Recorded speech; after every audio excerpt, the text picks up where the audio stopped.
dando prosseguimento, eu vou chamar o professor Alexandre Silva, que vai proferir aí 2 palestras nisso, consecutivas. O professor Vitor Hugo não pôde comparecer, então o professor Alexandre vai ter aí uma palestra e meia para proferir 15 minutos ao invés de 10 minutos. Falei melhor, muito obrigado. Antes de mais nada, agradeço o convite, é uma honra estar aqui. Vou tentar passar nesses 15 minutos a minha experiência com sistemas inteligentes nesses últimos 30 anos. Começou bastante tempo atrás num cenário de total descrédito, muito poucos tinham interesse de se envolver nessa área, né? E o cenário mudou completamente, né? Para minha total satisfação. Hoje, aplicações e sistemas inteligentes permeiam diferentes domínios de interesse da humanidade, né? E, em particular, o domínio da saúde. Vou falar um pouquinho da minha experiência acadêmica, da minha experiência na indústria, nessa área, né? E alguns importantes aprendizados ao longo dessas 3 décadas de militância. Deixa eu achar aqui a apresentação. Vocês me desculpem, minha voz hoje não está ajudando. Vou tentar aproximar ao máximo aqui do microfone. Bem, vamos lá. Antes mesmo do primeiro slide, eu já posso adiantar o conteúdo dele. Quando eu fiz lá meu primeiro curso de IA, 30 anos atrás, o sistema que todo mundo começava a estudar era o MICE.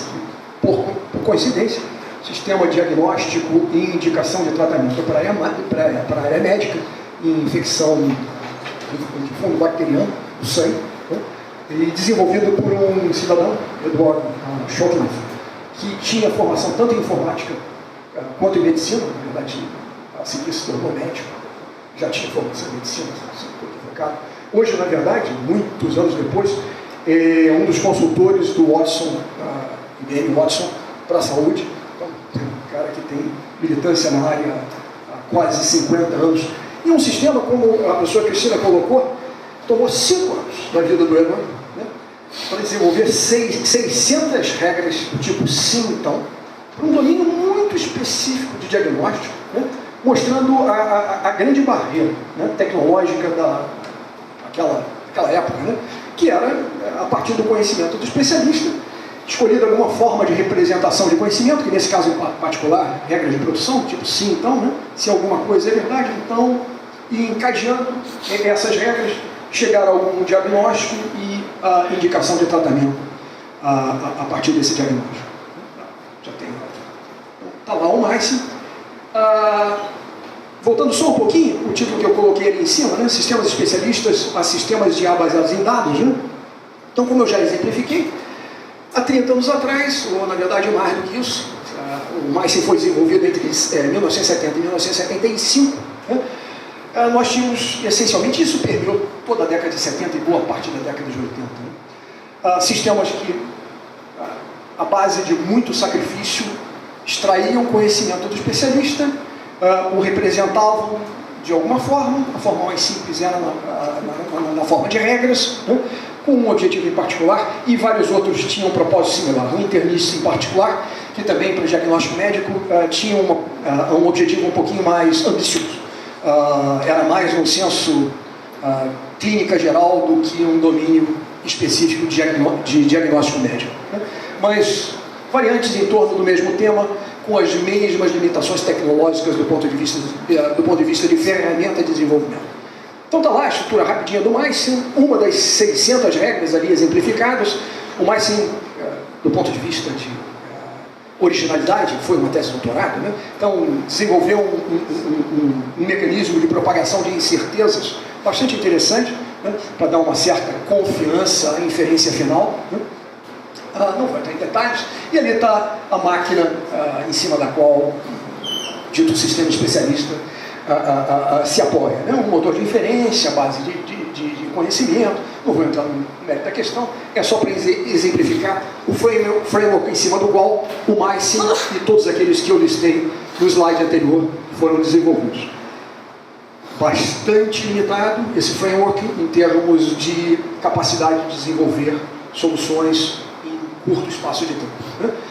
Pouco uso de dados, muito uso de informação de especialista e a grande dificuldade de transferência dessa informação para dentro desse sistema. Bem, tá aí só para quem tem mais curiosidade, um diálogo típico com o Meissen, né? É importante mencionar que o Meissen é da época dos mainframes, né? Então essa brincadeira se dava com um PDP Digital ou um IBM 370, coisa que os mais velhos como eu tiveram o desprazer de utilizar há muitos anos atrás, né? Então isso certamente dificultou a disseminação de sistemas dessa natureza na década de 70 e boa parte da década de 80, até a efetiva disseminação de computadores um pouquinho mais portáteis, né? Vamos lá, o que mudou de lá para cá, do ponto de vista da literatura médica, especificamente relacionada à aplicação de sistemas inteligentes? Anteriormente, em 1990, eu ali grifei em vermelho a palavra-chave em comum, pré-1990, pós-1995. Em verde, vocês veem as palavras-chave que dominavam o cenário pré-1990. Em azul, vocês veem as palavras-chave que dominam o cenário pós-1995. Então, as coisas simbólicas, a extração de conhecimento, sistemas especialistas, não que a conotação de sistemas especialistas em si tenha sumido de contexto. Eu volto isso lá no final da apresentação. Mas isso foi substituído por expressões do tipo reconhecimento de padrões, interpretação de imagem, redes neurais, processamento de sinais, armazenamento e recuperação de informação. Então, mudou, né? E mudou por quê? Porque dados começaram a ficar mais e mais disponíveis e a capacidade de processar esses dados também, a partir de novas tecnologias que iam a reboque, muitas delas já propostas muito antes de 1995, mas que não tinham hardware suficientemente poderoso para serem utilizadas com o mínimo de eficiência. Bem, então a transição se deu exatamente dessa forma, né? Apesar das ideias do Meissen ainda se aplicarem em sistemas como Watson, o Watson não é 100% baseado, Watson Saúde, não é 100% baseado em síntese de conhecimento com base em dados. Os dados não contam a história toda, em domínio nenhum de interesse da humanidade. Então, é óbvio que o conhecimento específico do especialista, se puder ser transferido para esses sistemas, é sempre de utilidade, né? Hibridizado com a informação que você sintetiza diretamente, automaticamente, a partir de uma massa cada vez mais volumosa de dados, né? E volume de dados, hoje, tem a ver com o que a professora Cristina colocou. Imagens, né? Hoje temos abundantemente na empresa onde trabalhei muitos anos, esses últimos anos todos, sistemas específicos para upload de imagens de diagnóstico, de equipamento de diagnóstico, ressonância, tomografia, ultrassom, raio-x, isso para um ambiente de nuvem, onde um grande database é formado e começa o processo de inferência centralizado nesse grande database, né? Que é automaticamente construído a partir do momento que essas máquinas são utilizadas no cotidiano. Estamos falando de 500 mil de máquinas de um único fabricante, tá certo? Já fazendo upload dessas informações enquanto nós conversamos aqui, né? O volume de dados fala por si só, né? Só que a capacidade nossa de processar essa informação, como também foi bem colocado aqui, é bastante limitada. Se não confiarmos em ferramentas automáticas para processar esses dados, eles são absolutamente inúteis. E Deep Learning, em particular, tem sido a grande ferramenta para promover esse processamento. Eu sou de uma época de processamento de sinais, onde as comunidades de processamento de imagens de voz eram comunidades assim, disjuntas do mainstream de processamento de sinais. Então, eles tinham algoritmos que serviam especificamente para processamento de imagens, o pessoal de voz tinha algoritmos especificamente para servir a processamento de voz, e a turma de sinais, aquelas coisas clássicas de sinais, né? Deep Learning democratizou, né, a aplicação de processamento de imagens, processamento de voz e também processamento de linguagem natural, né? O que foi um ganho espetacular, porque você deixou de ter soluções específicas para certas aplicações e passou efetivamente a poder tratar grandes massas de dados. Só uma curiosidade histórica, o meu primeiro curso de redes neurais foi em janeiro de 1990, no Canadá, com o professor Geoffrey Hinton, onde o Ian LeCun, então pós-doc, sentava do meu lado, me enchendo o saco toda a aula.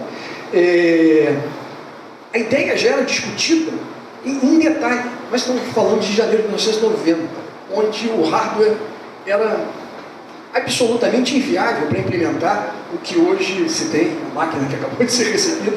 É uma ideia que para os iniciados, né, no assunto, demanda um bocado de esforço computacional, né?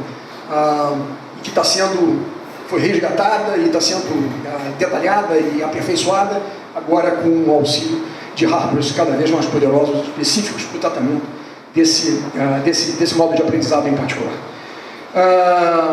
Não quero me estender porque, apesar de o tempo do Vitor ter me sido cedido, eu não quero abusá-lo.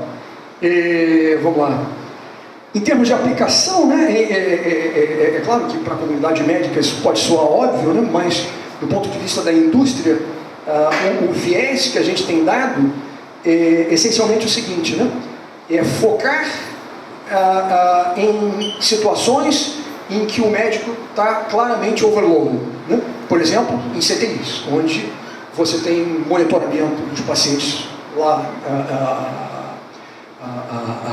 internados, né? E obviamente condição crítica para muitos deles, né? E a capacidade de processamento em tempo real dos médicos bastante limitada, né? Fruto da carga de trabalho. Então, sistemas que pudessem tratar automaticamente esse tipo de situação, com alertas indicativos de criticidade ou mesmo indicativo do que fazer a seguir para os médicos de plantão, seriam de grande utilidade. Então, é um outro cenário em CTIs que esse tipo de sistema seria de grande utilidade. Não apenas para diagnóstico no senso mais clássico da palavra. Bem, o que temos de realidade, né? Muitos de vocês devem conhecer, talvez outros não. Tenho no meu celular, sou meio hipocondríaco, né? Eu tenho o YoMD, que é gratuito. Entrem no Google Play, vocês podem baixar tanto o YoMD como o Adam. São dois assistentes médicos cibernéticos muito interessantes. Você até se diverte com ele, produzindo sintomas que você não tem, só para ver como é que ele reage. É extremamente interessante você perceber os limites da tecnologia. É para clínica geral, né? Mas você vê como é que a coisa avançou. Eles podem ser instalados em qualquer dispositivo móvel, né? Faz acesso à nuvem, né? Para te realimentar com informação que, via de regra, vai a diagnóstico e a seguir uma sugestão de em quanto tempo você deve consultar um especialista. Menos tempo quando a situação ele entende como mais crítica e mais tempo quando é um problema mais trivial. Uma questão específica, né, que vem sendo tratada aí por grandes corporações, né? O Watson Saúde tem focado essencialmente em oncologia, mas a IBM em particular tem também promovido iniciativas em outras áreas, né? Como por exemplo a mamografia, né? A Intel lançou uma competição recente para detecção incipiente de câncer pulmonar com população específica chinesa, né? As questões todas de poluição na China é um problema de saúde muito crítico nas grandes cidades chinesas, né? E tem já o resultado desses desafios publicados aí na internet. Nós lá na GE fizemos para o Fleury algo muito parecido em objetivo, né? Um problema em mamografia é rechamada com uma certa frequência que, bem, nós pelo menos como leigos julgamos exagerada, né?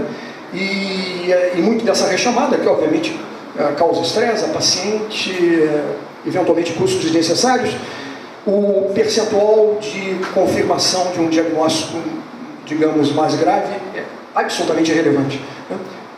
Da ordem de 5%, que confirmam os dados da Associação Americana de Medicina. E por que isso acontece?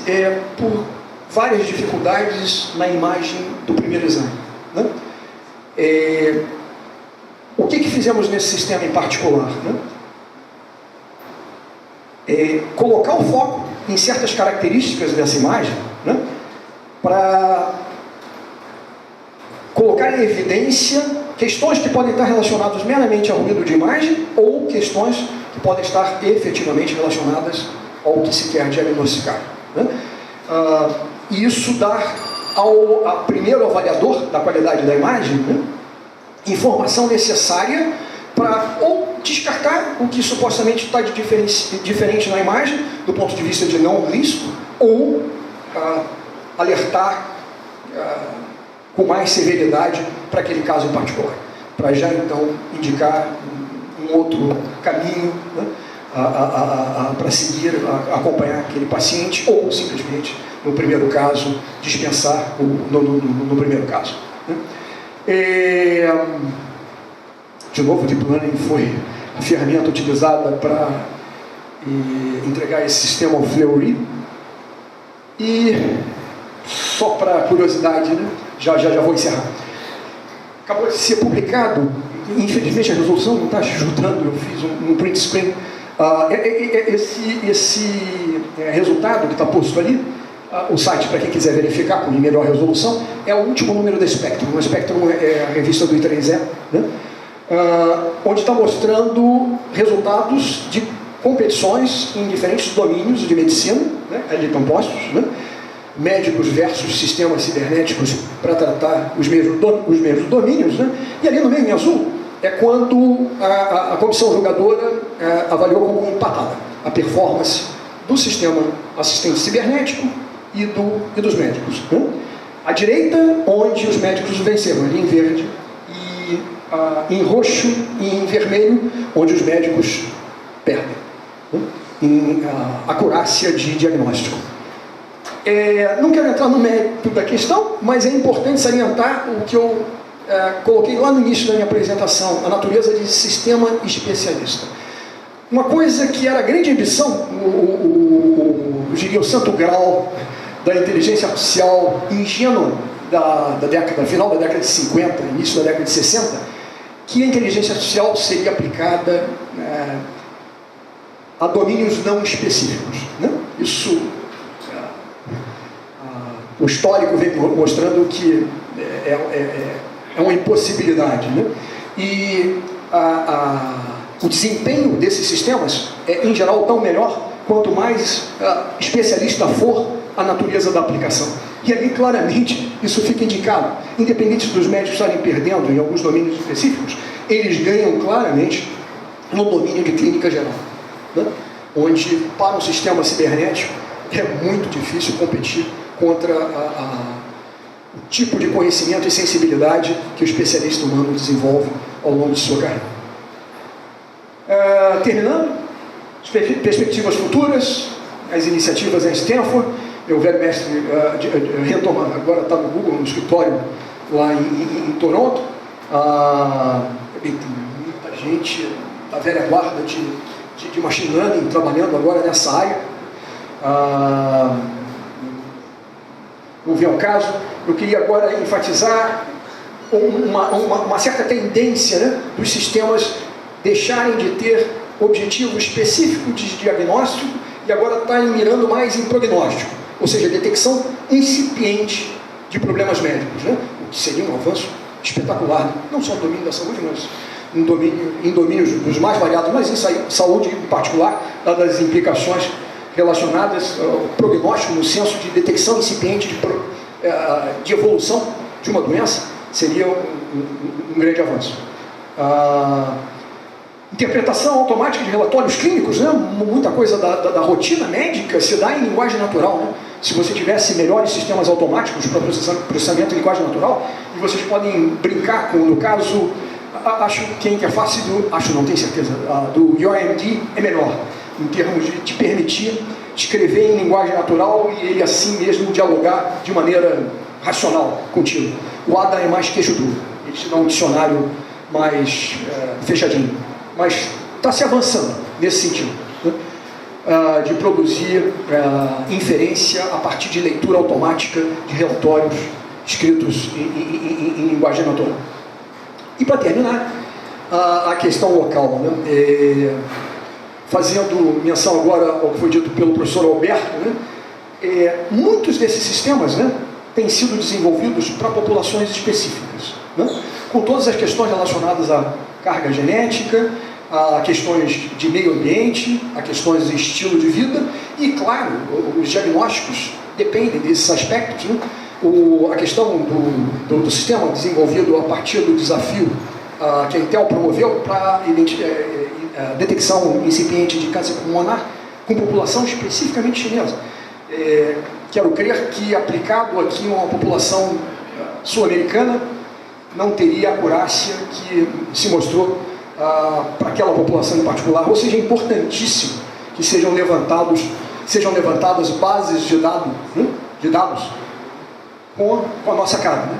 Com a nossa população, com a nossa carga genética, com o nosso estilo de vida, com o nosso meio ambiente, né? Então, para isso, talvez o DataSUS, aí, uma base pública que vem evoluindo, pudesse ser melhor trabalhado, novas características inseridas nessa base de dados pública e de condição sine qua non, né, para que, em cima da qual esses sistemas possam ser desenvolvidos. Sem dados, não dá. Voltamos à década de 70, onde o que se pode fazer é baseado estritamente em extração de conhecimento do especialista. Precisamos de base de dados com as nossas características, né? E me perdoem pelo pouco entendimento que ainda tem dos grupos que aqui na UF trabalham relacionados a essa questão maior, mas acho que quanto maior for a sinergia e a organização de todos que estão envolvidos em trabalhos dessa natureza, eu tenho certeza que os resultados se potencializariam e ganhariam outra dimensão. Agradeço enormemente a atenção. Muito obrigado.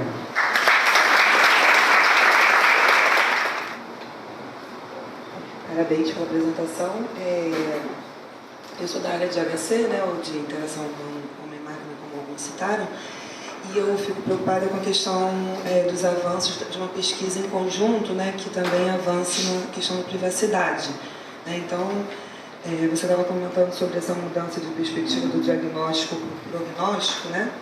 Então, preocupação do tipo, uma pessoa que está digitando, né, está usando um teclado ou qualquer dispositivo e ali está vendo uma captura, por exemplo, de uma mudança de padrão de digitação, de qualquer movimento ali, e isso gera uma informação de que a pessoa, por exemplo, vai ter um diagnóstico no futuro de Alzheimer ou em função dos tremores, né? E como que isso, vocês imaginam que isso possa andar em paralelo com essa pesquisa? Porque imagina numa empresa, né? Se o empregador sabe de antemão que eu, no futuro, vou ter um problema de cegueira, por exemplo, né? Que eu, por exemplo, sou um caso típico, devo ter esse problema no futuro, como é que vocês imaginam que isso possa andar de forma paralela? Tem dois aspectos que eu acabei ignorando nessa apresentação, mas que são absolutamente críticos. Primeiro, é o que se acabou de colocar, a questão de confidencialidade da informação. Discute-se muito, né, a utilização de procedimentos tipo blockchain para, de alguma forma, criptografar esses dados e não permitir de forma alguma que você esteja identificado quando fizer uso desse tipo de assistente médico cibernético, né? Essa é uma questão crítica, né? Os próprios bancos de dados que vêm sendo construídos, né, em cima dos quais os sistemas são inicialmente desenvolvidos, já tem essa preocupação de descaracterizar por completo as pessoas físicas ali relacionadas, né? Mas, de fato, é uma questão que deve ser tratada com muito cuidado, por implicações óbvias, né, do ponto de vista empregatício em particular. Seria terrível se a violação da confidencialidade fosse algo permitido. O segundo ponto, se vocês me permitirem, só para encerrar, que eu acabei não explorando, mas que eu vejo como o futuro do desenvolvimento desses sistemas, né? Tudo que tem sido feito hoje, né, ou 800, né? Ou se vai, por um lado, de extração de conhecimento, ok? Mesmo que isso faça parte de um sistema que tenha outros conhecimentos extraídos a partir de dados, né? E do outro lado, dados sendo utilizados para síntese de mais conhecimento, que eventualmente é complementar ao primeiro que eu acabei de mencionar. E depois esses sistemas operam de uma maneira mais ou menos automática. Obviamente, tem uma interface, uma linguagem natural que dialoga com o médico, com o usuário, não importa. A questão é a seguinte, é pouco explorado, né, um framework do tipo Human in the Loop, né? Ou seja, por que não simplesmente se imaginar esses sistemas como substitutos, aspas, né, do especialista médico, e sim um sistema de apoio em paralelo ao médico. Mas não simplesmente apoio paralelo no senso brejeiro da palavra, mas um sistema com o qual o especialista pudesse discutir o diagnóstico que está sendo sugerido, né? Isso está começando a ser estudado em algumas organizações de uma maneira ainda muito, incipiente, mas eu acredito que seja o futuro desses sistemas. Um colega de trabalho cibernético capaz de discutir o diagnóstico e, ao final, você ter uma inferência que é fruto desse diálogo entre o médico humano e o assistente médico cibernético. Obrigado.